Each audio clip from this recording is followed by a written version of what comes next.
আচ্ছা, এটা একটা রিক্যাপ দিতেছি কজ আমার রেকর্ডিং একটু ইস্যু ছিল অ্যান্ড কয়েকটা জিনিস হচ্ছে আমি স্কিপ করে গেছি ভুলে। সো ফার্স্ট অফ অল 8/60, হ্যাঁ, এটাকে আমরা 2/15ও লিখতে পারি। কেমনে দেখো, আমরা 2 ইন্টু 4 হচ্ছে গিয়ে 8 আসবে, আবার 2 ইন্টু 2 ইন্টু 15 অর আচ্ছা হ্যাঁ, আমরা হচ্ছে গিয়ে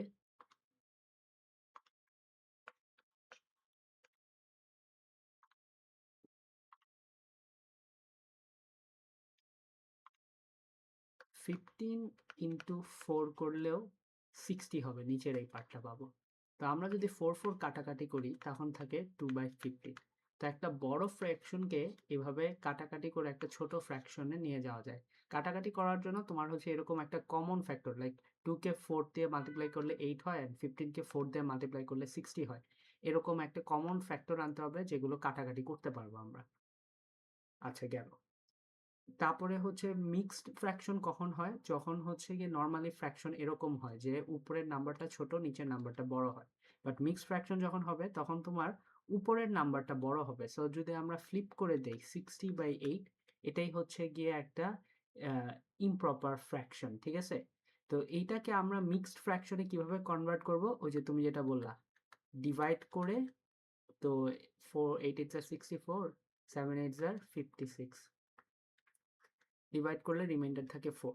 এখন মিক্সড ফ্র্যাকশনে নিয়ে যাব কিভাবে?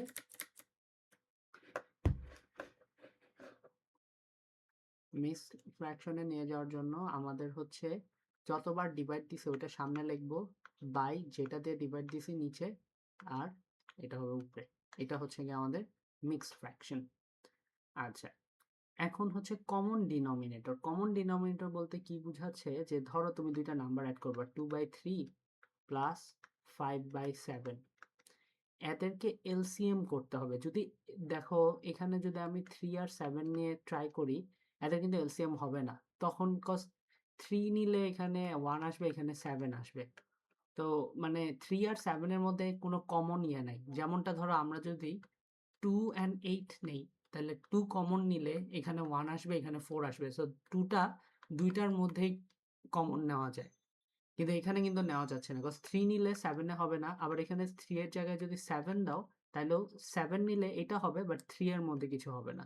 তো তখন হচ্ছে আমরা ডিরেক্টলি মাল্টিপ্লাই করব, অ্যান্ড দেন হচ্ছে এই ডিনোমিনেটর মাল্টিপ্লাই করার পর এই নিউমারেটরের সাথে ওইভাবে অ্যাডজাস্টমেন্ট করব। এটা অলরেডি আই গেস জানো, রাইট? লাইক 7 3 7 21, তো এখানে 2 এর সাথে 7 মাল্টিপ্লাই হয়ে 14, আর 7 3 21, তো 5 এর সাথে 3 মাল্টিপ্লাই হয়ে 15।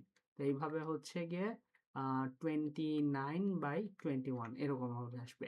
এটাও কিন্তু একটা ইমপ্রপার ফ্র্যাকশন, কজ উপরেরটা বড় নিচেরটা ছোট।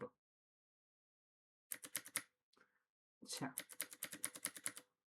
তারপরে হচ্ছে অর্ডার অফ ফ্র্যাকশনস কিভাবে ক্যালকুলেট করব? ধরো আমাকে দুইটা ফ্র্যাকশন দেওয়া হলো। আচ্ছা, এটা একটু দেখে নেই অর্ডার অফ ফ্র্যাকশনসটা ভিডিওর মধ্যে প্রপারলি আসছে নাকি। ভিডিওতে মনে হয় প্রথম 40 মিনিট আসে নাই। এখানে 800 চল, তো নোট তো হইতেছে তাই না? হ্যাঁ, হ্যাঁ হ্যাঁ, নোটগুলো কি হইছে কেমন? হ্যাঁ, তারপরে বিতে থাকবে অ্যানাদার নাম্বার, এটা ওই যে একটু আগে যেটা করলাম আমাদের একটা। হুম, আচ্ছা, অর্ডার অফ ফ্র্যাকশন পর্যন্ত আসে নাই, তো অর্ডার অফ ফ্র্যাকশনটা বুঝাই দেই। অর্ডার অফ ফ্র্যাকশনে ধরো ধরো হচ্ছে 1/2 আছে, আরেকটা হচ্ছে 1/3 আছে, আরেকটা হচ্ছে 4/5 আছে। এখন কোনটা বড়? কোনটা বড় করার জন্য আগে আমরা যতগুলো ফ্র্যাকশন থাকবে ওদের এই নিচের নাম্বারটা মাল্টিপ্লাই করব। তো 2 3 6, 5 6 30 হবে হচ্ছে গিয়ে টোটালটা মাল্টিপ্লাই করলে 30। এখন 30 হওয়ার পর আমরা যেটা করব কি, আমরা হচ্ছে কি আমাদের বের করতে হবে যে একটা একটা করে আগে আর কি আমরা ডিভাইড দিব। হ্যাঁ, যেমন ধরো আমরা যদি আগে হাফ নিয়ে কাজ করি, তাহলে এটার জন্য আমাদের আগে বের করতে হবে যে এই হাফের জন্য কাজ করলে আগে 2 দিয়ে এই 30 কে ডিভাইড দিতে হবে। তো 2 দিয়ে 30 কে ডিভাইড দিলে বাই 50। তাহলে আমরা 1/2 এর সাথে হচ্ছে 1 মাল্টিপ্লাই করলে 1/2ই পাই। এই 1টাকে আমরা হচ্ছে ভাঙায়ে চাইলে 1/2 ইন্টু 15/15 লিখতে পারি। তাহলে উপরে থাকলো 15, নিচে থাকলো 30। এটা একটা গেল।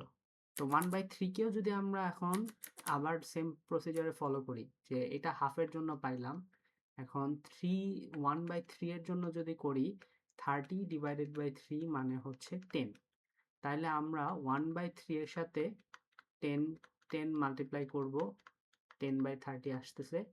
আর আরেকটা যেটা আছে 4/5, 4/5 এটার সাথে আমরা 30 কে যদি 5 দিয়ে ডিভাইড দিই, তাহলে সবসময় কিন্তু আমরা ডিনোমিনেটর নিয়ে কাজ করি, ঠিক আছে? এই যে ডিনোমিনেটর, 30 কে যদি 5 দিয়ে ডিভাইড দিই তাহলে পাবো 6। তাহলে আবার আমরা 4 ইন্টু 6/5 ইন্টু 6, হ্যাঁ, এইভাবে যদি করি তাহলে উপরে পাবো 24/30। আমি হচ্ছে প্রত্যেকবারের জন্য 1টা দেখাইলাম না, কজ এটা অনেকবার করাইছি ক্লাসেও। তারপরে যদি কনফিউশন হয়, বেসিক্যালি 1 থেকে আমরা হচ্ছে যেটা মাল্টিপ্লাই করতে হবে ওইটা দুইবার নেই, হ্যাঁ। এখন হচ্ছে 24/30, তো আমাদের আছে 24/30, 10/30, আরেকটা ছিল হচ্ছে 20/30 মনে হয়, 15/30। তো এইটা যদি একটু গুছায় লিখি তাহলে 24/30 সবচেয়ে বড়, তার মানে 4/5 সবচেয়ে বড়, তারপরে 15/30 ওটা বড়। 15/30 আসছিল হচ্ছে হাফ থেকে, তাহলে হাফ এরপরে বড়, সবার বড় হচ্ছে গিয়ে এইটা, তাহলে 4/5 সবচেয়ে বড়, তারপরে হচ্ছে হাফ, এন্ড সবার লাস্টে হচ্ছে গিয়ে 1/3। এইভাবে করে হচ্ছে গিয়ে ফ্র্যাকশনের ওটা বের করতে হয়। নাও এই পর্যন্ত তুমি ক্লাসে দেখছো, বাট ভিডিওটা রেকর্ড হয় না দেখে আবার করলাম। এন্ড এখন হচ্ছে আমরা হচ্ছে এই ইয়েটা দেখবো, হ্যাঁ। এটা আমরা হচ্ছে পার্সেন্টেজ যখন পড়বো তখনই এটা করব, সো এটা এখন দেখবো না। Understand and use unit fractions as multiplicative inverse, multiply divide. আচ্ছা, ফ্র্যাকশন মাল্টিপ্লিকেশন আমরা আমরা এই দুইটা দেখবো, হ্যাঁ। ফার্স্ট অফ অল ফ্র্যাকশন জিনিসটা নিয়ে একটু কমফোর্টেবল হইতে হবে, ঠিক আছে? 3 ডিভাইডেড বাই 5 মানে কিন্তু 3/5, হ্যাঁ। আবার 3/5 কে এইভাবে 3 ইন্টু 1/5, আবার এই জিনিস সেম জিনিসটা, এটা কিন্তু লাস্টে 3/5 পাবো। আবার 3 ইন্টু 1/5 একটা লিখলাম, আবার হচ্ছে গিয়ে, হ্যাঁ। তো মানে এই দুইটা জিনিস কিন্তু সেমই, হ্যাঁ। এইভাবে ডিভাইড দিয়ে লেখা মানেই হচ্ছে গিয়ে 3/5 ফ্র্যাকশন। আবার 3/5 কে এইভাবে লেখা যায় 3 ইন্টু 1/5, মানে 3টাকে আর কি সরাই দিয়ে এখানে একটা 1 দিতে হবে, যাতে মাল্টিপ্লাই করবা যখন তখন আবার জানি 3/5ই পাই। তো এইভাবে তিনটা ডিফারেন্ট ওয়েতে লেখা যায়। এটা হচ্ছে গিয়ে এই understanding use unit fractions as multiplicative inverse, মানে হচ্ছে এই জিনিসটা যে তুমি ডিভিশন থেকে এইভাবে ফ্র্যাকশনের মতো লিখতে পারো, ফ্র্যাকশনটাকে চাইলে আবার এরকম আলাদা করে লিখতে পারবা, বাট আলাদা করে লিখলে উপরে এখানে একটা 1 দিতে হবে। এন্ড সবসময় যে 1 হবে তাও না, যদি তোর 6/5 থাকে কথার কথা, তাহলে আমরা এটাকে 2/5 ইন্টু 3 লিখতে পারি, কারণ কি 3টা যখন 2 এর সাথে মাল্টিপ্লাই হবে তখন 6ই পাবো, আর নিচের 5 তো 5ই থাকবে। তো এইভাবে সেপারেটলি লেখা যায়, ঠিক আছে? তো সবসময় 1 হবে তা না, জাস্ট মেক শিওর করতে হবে উপরেরটা মাল্টিপ্লাই হয়ে জানি এই টোটালটা আসে।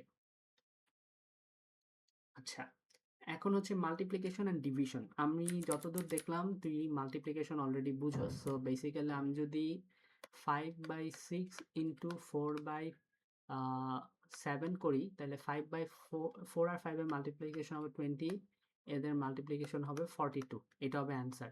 এটাকে চাইলে সিম্পলিফাই করা যায়, যেমন 2 দিয়ে কাটলে তোর হচ্ছে গিয়ে এইভাবে লেখা যায় 2 ইন্টু 10, আর এটাকে 2 ইন্টু 21 লেখা যায়, তাহলে 2 কাটা গেলে 10/21 এ সিম্পলিফাই হয়ে যায়, বাট অ্যান্সার এটা লিখলেও সমস্যা নাই। তো মাল্টিপ্লিকেশন সময় উপরের পার নিচের পার আলাদা আলাদা করে করি। ডিভিশনের সময় আমাদের রিভার্স মাল্টিপ্লিকেশন হয়, হ্যাঁ। রিভার্স মাল্টিপ্লিকেশন মানে কি, তোর যদি 4/5 ডিভাইডেড বাই 6/7 থাকে কথার কথা, এইটাকে আমাদের কি করতে হবে, 4/5টাকে নর্মালি যেমনে লিখবো, তারপরে ডিভিশনের রুল হচ্ছে একটা মাল্টিপ্লিকেশন সাইন দিবা, ডিভিশনের জায়গায় একটা মাল্টিপ্লিকেশনের সাইন দিবা অ্যান্ড এই ফ্র্যাকশনটাকে ঘুরায় লিখবা। ঘুরায় লিখবা মানে 7/6 লিখবা। এরপরে মাল্টিপ্লাই করো, 4 7 are 28, 5 6 are 30। এটাই অ্যান্সার। তুমি ক্যালকুলেটরে ডিরেক্টলি ডিভিশন সাইন দিয়ে দেখো, দেন হচ্ছে গিয়ে এইভাবে করেও দেখো, দেখবে অ্যান্সার সেম আসবে। সো নিয়ম কি, ডিভিশন সাইনটাকে সরায় দিয়ে মাল্টিপ্লিকেশন সাইন দিব অ্যান্ড এই ফ্র্যাকশনটাকে ঘুরায় দিব। লাইক 6 উপরে ছিল, নিচে 7 ছিল, এখন 7 উপরে নিচে 6। এটা হচ্ছে একটা প্রসিজার, হ্যাঁ, এটার ব্যাখ্যা বলতে গেলে এইভাবেই ক্যালকুলেট করা লাগে, এটা একটা নিয়ম আর কি। আর এখানে যে মিক্সড ফ্র্যাকশন গুলো আছে, মিক্সড ফ্র্যাকশন তো জাস্ট বুঝছে, মিক্সড ফ্র্যাকশনটাকে নর্মাল ফ্র্যাকশনে কনভার্ট করবা, দেন হচ্ছে এই ফর্মুলা অ্যাপ্লাই করবা, দেন আবার মিক্সড ফ্র্যাকশনে কনভার্ট করবা যদি বলে ওরা। আর যদি না বলে তাহলে ওরা যেমনে চাইছে ওইভাবে দিয়ে দিবা। তো দুইটা জিনিস মিস করে গেছিলাম, এই হচ্ছে গিয়ে ইউনিট ফাংশনের এইটা, ওটা উপরে বুঝাইলাম। ভিডিওটা 2-3 বার রিক্যাপ করে দেখো, বুঝে যাবা, সিম্পল অনেক। আর এটা হচ্ছে ডিভাইড অ্যান্ড মাল্টিপ্লিকেশন ওই পার্টটা।